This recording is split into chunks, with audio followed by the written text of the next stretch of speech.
Johnny G. Plate yang digantikan berasal dari Partai Nasdem, tapi ketika digantikan bukan berasal dari Partai Nasdem. Seharusnya menteri yang menggantikan itu berasal dari Nasdem juga. Keadaan ini justru mengokohkan koalisi perubahan. Sekali lagi, keadaan ini justru semakin mengokohkan keberadaan koalisi perubahan.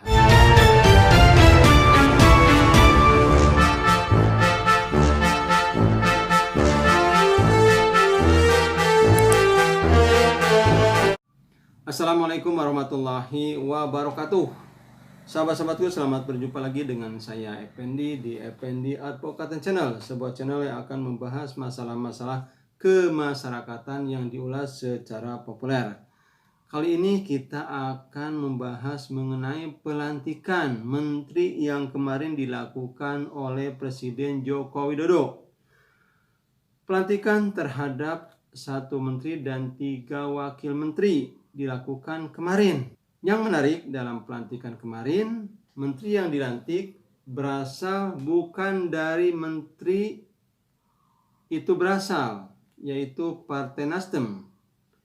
Johnny G. Plate yang digantikan berasal dari Partai Nasdem, tapi ketika digantikan bukan berasal dari Partai Nasdem. Kebiasaan menteri yang digantikan itu berasal dari partai di mana menteri itu berasal. Artinya seharusnya menteri yang menggantikan itu berasal dari Nasdem juga.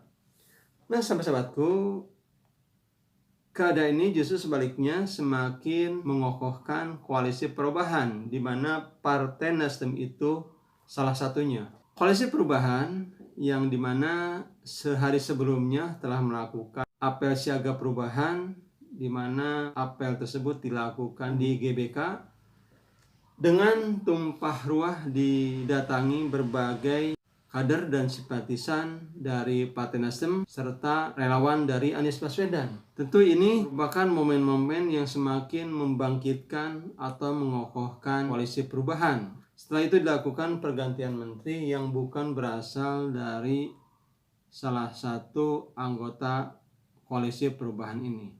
Nah, sahabat-sahabatku, ini artinya Partai Nasdem sudah kehilangan 1 menteri.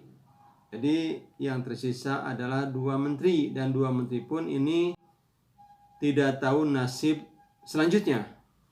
Tapi sahabat-sahabatku, keadaan ini justru mengokohkan koalisi perubahan, dikarenakan tersirat bahwa Jokowi sudah tidak mengindahkan lagi Nasdem sebagai partai koalisi pemerintahan. Dan ini juga merupakan seolah-olah isyarat bahwa ada kerenggangan antara Partai Nasdem dengan Joko Widodo. Nah, sahabat-sahabatku, sekali lagi keadaan ini justru semakin mengokohkan koalisi perubahan. Sebelum lanjut, kita baca dulu sahabat-sahabatku yang saya ambil dari suara.com yang berjudul "Jatah Nasdem sebagai Menkominfo lenyap. Jokowi tak menampik bakal kembali lakukan resapel." Jatah Partai Nasional Demokrat atau Nasdem di Kabinet Indonesia Maju berkurang 1 pasca Presiden Joko Widodo atau Jokowi melantik Ketua Pro Jokowi Projo Budi Aristiadi sebagai Menteri Komunikasi dan Informatika atau Menkominfo menggantikan Johnny G. Plate.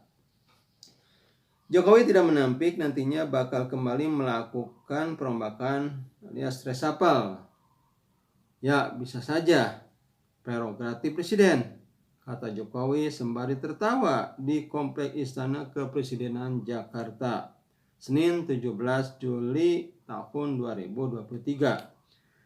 Adapun Jokowi sempat mengungkap mengapa dirinya tidak menunjuk dari Partai Nasdem untuk menggantikan Plate yang kini berstatus sebagai tersangka kasus korupsi BT4 Kominfo. Kepala negara mengklaim menunjuk pengganti Plate bukan dari Nasdem maupun partai yang lain demi percepatan penyelesaian segala urusan di Kominfo. Nah, sahabat-sahabatku, setelah kita baca yang saya ambil dari suara.com, jadi menteri yang baru ini, Budi Aristiadi ini melaksanakan tugas mungkin hanya beberapa bulan lagi. Artinya tidak akan bisa membuat suatu program yang baru dikarenakan waktunya sebentar lagi. Paling-paling hanya mengurusi sebatas administrasi. Jadi sahabat-sahabatku, penggantian menteri di detik-detik akhir sebenarnya tidak terlalu relevan bagi kemajuan lembaga tersebut. Tapi ini terjadi dan sekali lagi keadaan ini telah memperkokoh koalisi perubahan. Itu saja yang saya dapat sampaikan. Saya tutup. Billahi taufik wal hidayah. Wassalamualaikum warahmatullahi wabarakatuh.